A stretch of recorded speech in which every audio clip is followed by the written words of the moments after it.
Mary Doro, born Marie Katherine Stewart on May 25, 1882, dying October 9, 1956, was an American stage and film actress of the early silent film era.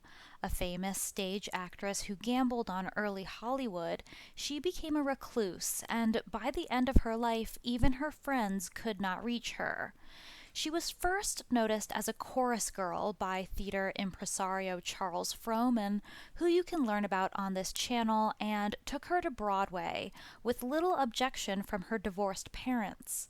On Broadway, she worked for William Gillette of Sherlock Holmes and Castle fame, her early career being largely molded by these two much older mentors. She called the both of them hypnotists later in life, and you can learn more about both men and their Svengali abilities on this channel. Although generally typecast in lightweight feminine roles, Doro was in fact notably intelligent, cultivated, and witty. The press credited her girlishness and youthful grace. She was also a songwriter and loved Shakespeare. After Frohman's death on the RMS Lusitania in 1915, she married and moved into films, initially under contract to Adolf Zukor. 18 films were made, with her starring in them. After making a few films in Europe, she returned to America in the 1930s, increasingly drawn to the Christian spiritual life, and she ended her life as a recluse, actively avoiding friends and acquaintances. Her life mirrors that of Maud Adams, one of her contemporaries, and another of Frohman's starlets, who you can also learn about on this channel. In the early 1950s, author Daniel Bloom interviewed and included her in his book, Great Stars of the American Stage, an homage to many theater performers, some dead, some still living at the time, like Doro. Bloom wrote a quick and mostly accurate rundown of her life and career and included several portraits from her Broadway years. This briefly revived her career. Let's dive into the life of Marie Doro. Marie Katherine Stewart was born to Richard Henry Stewart and Virginia Weaver in Duncannon, Pennsylvania. She was a bright girl and an only child, and she began her career as a theater actress under the management of Charles Frohman. Her American lineage included Patrick Henry. Maud Adams' lineage included John Adams, and both these American girls were singled out for the stage. Small, dark-haired, and dark-eyed, with delicate features, Marie Doro's dark eyes stare out from you from her every picture. Shortly after her birth, her family moved to Kansas City. One of her first public performances was on the stage of the Coates Opera House in Kansas City. The exact role is unknown. Some sources state it was the role of Little Eva in Uncle Tom's Cabin, while other sources state her first role was in a play written by a local playwright. In 1892, when she was 10, her parents divorced as her acting career was just starting. Her parents took turns traveling with her until 1898, when she moved to New York City, where she began to refine her acting abilities. In 1901, she made her breakout as an actress playing Cora in the risque Naughty Anthony. The following year, she took on the role of Rosella Peppercorn in The Billionaire. This performance caught the attention of Charles Frohman, although the earlier Naughty Anthony was performed in his own Lyceum Theater. Frohman was a noted theater producer and developed the careers of many theater actors and actresses. Doro was soon managed by him. Frohman saw in her distinct possibilities for stardom and cast her as Lady Millicent in J.M. Barrie's Little Mary, which opened at the Empire Theater in January 1904. Frohman and Barrie made a great team, with Frohman adapting Barrie's many plays. Later that year, the famous Mrs. G. H. Gilbert, who, with John Drew of the Drew acting family, Ada Rehan, and James Lewis, had been one of Augustine Daly's Big Four, but who had spent years supporting bigger stars, was finally given a starring vehicle of her own in Clyde Fitch's Granny. This was to be Miss Gilbert's farewell tour, with Mary playing Dora, the ingenue. And a farewell tour it was, because 4 days after its Chicago opening, the title character died. And so perhaps from this role came Mary's stage name, Marie Doro, from Dora.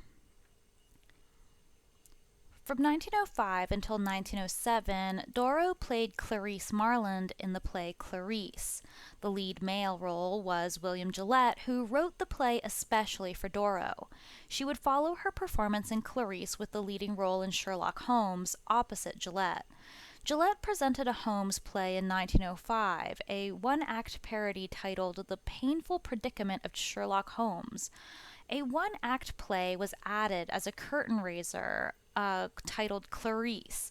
Gillette, as Holmes, remained mute for this entire play, while the dialogue was carried on by Marie, a madwoman who wrecks the apartment, and a page boy, played by 16-year-old Charlie Chaplin. Though the critics enjoyed the joke, the parody couldn't save Clarice, but Chaplin went on to perform and tour with Gillette in a production of Sherlock Holmes. Gillette turned Doro's pretty girl image on its head with her casting as a crazy woman. It's unclear whether this Clarice was the inspiration for the character in The Silence of the Lambs. In 1906, Doro wrote the words and music to the Frohman play The Doggie in the Yard. In 1909, her stepfather shot himself and died. Her name was linked over the years to the much older William Gillette of Sherlock Holmes fame, who was consistently linked by the press with his leading ladies, but he mourned the death of his wife for the rest of his life. Gillette and Doro were regularly referred to as stars by the press. The two appeared in Barrie's The Admirable Crichton in 1903, in which the young Doro had a small part, and Diplomacy in 1914, which was incredibly popular in Britain. She also starred in Gillette's 1910 production of Electricity, which may have featured some of his starring practical tricks. The Admirable Crichton is a timeless play by J.M. Barrie on the male-female relationship. It has its own video on this channel due to its importance in Western culture. Barrie's ability to package plays for audiences with assistance from Frohman was legendary and very effective, and turned Barrie into one of the wealthiest playwrights of the time.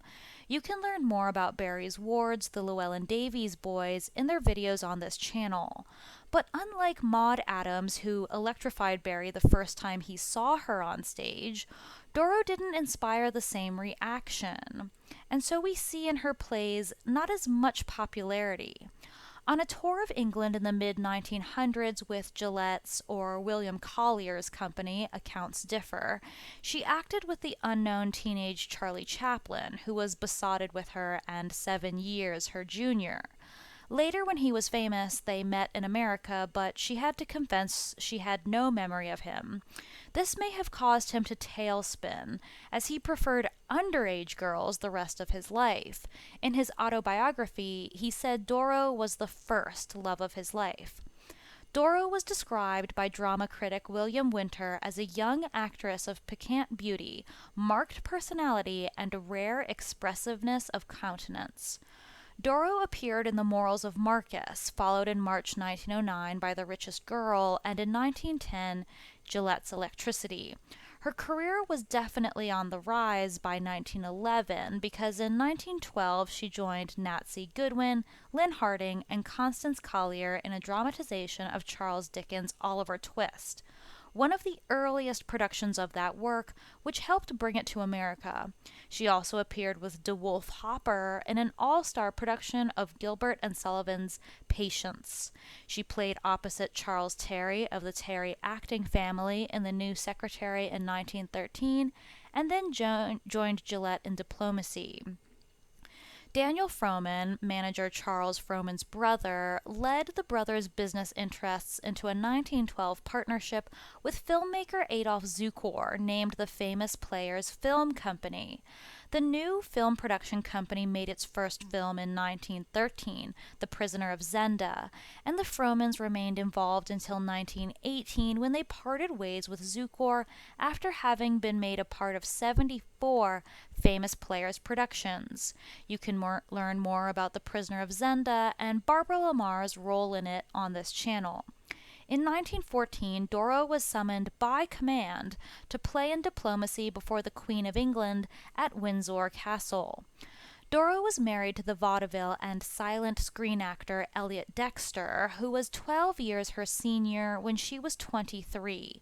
The marriage ended in divorce in 1922. She married Dexter in 1915, the same year Frohman died in the sinking of the Lusitania, indicating her need for an anchor at the time. Her marriage produced no children, and Doro and Dexter never remarried another person. The marriage was a very active time for Dexter, who starred in dozens of films from 1915 until 1922, and you can catch him on Cecil B. DeMille's The Affairs of Anatole, which remains a good film.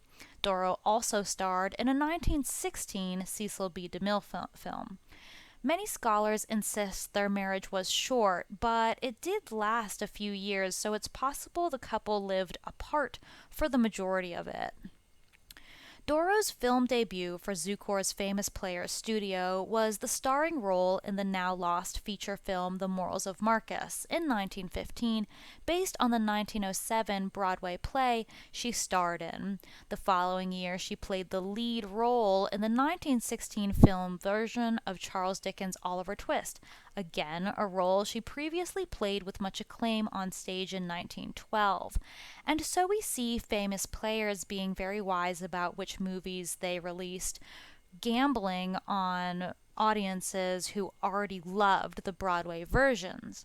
Throughout the 1910s, Doro remained a highly respected and popular leading lady. With her 18 films, only 6 remain. One of the few to survive is Lost and Won from 1917. On stage, we see the subtlety of Doro, and her delicate features really shine through. Lowell Thomas, the traveler, writer, and broadcaster, knew Doro well, saying her fragile-looking type of pulchritude caused her to be cast in usually insipid, pretty roles. Offstage, she was intelligent, an expert on Shakespeare and Elizabethan poetry, and possessed a penetrating humor and sometimes acid wit. She became associated with Gillette quite early in her career, and he, a man of strong and powerful mind, exercised considerable influence over her development. She likely spent time at his Gillette castle. Those who did have a chance to talk to her stated she was a brilliant conversationalist, knowing and passionate about her subjects. As she later admitted, for years I was hypnotized by 2 men, Frohman and William Gillette. Although still a popular leading lady, by the early 1920s she became increasingly disillusioned with Hollywood and her acting career. She returned to the Broadway stage one last time in 1921 with Josephine Drake in Lilies of the Field. She was regularly photographed with white flowers, including lilies, perhaps indicating her preference for this play. She made 2 more feature films, the last of them being Sally Bishop of 1923, and left Hollywood in 1924, relocating to Europe for a time, and she made a number of films in Italy and the UK. Returning to the United States, she became increasingly reclusive and drawn to spiritual matters. After moving to New York City, she briefly studied at the Union Theological Seminary, which has a sister institution in the Jewish Theological Seminary of America. Despite its affiliation with Columbia University, Union Theological Seminary, with its multi-million-dollar endowment, is an independent institution with its own administration and board of trustees. It confers degrees such as Master of Divinity, Master of Social Work, Master of Arts and Religion, and Master of Sacred Theology, as well as doctorates of ministry. However, its first female president was not inaugurated until 2008, so Doro could not have achieved any of those degrees, and it's unknown what she studied there. The seminary is the oldest independent seminary in the United States and has long been known as a bastion of progressive Christian scholarship, with a number of prominent thinkers among its faculty or alumni.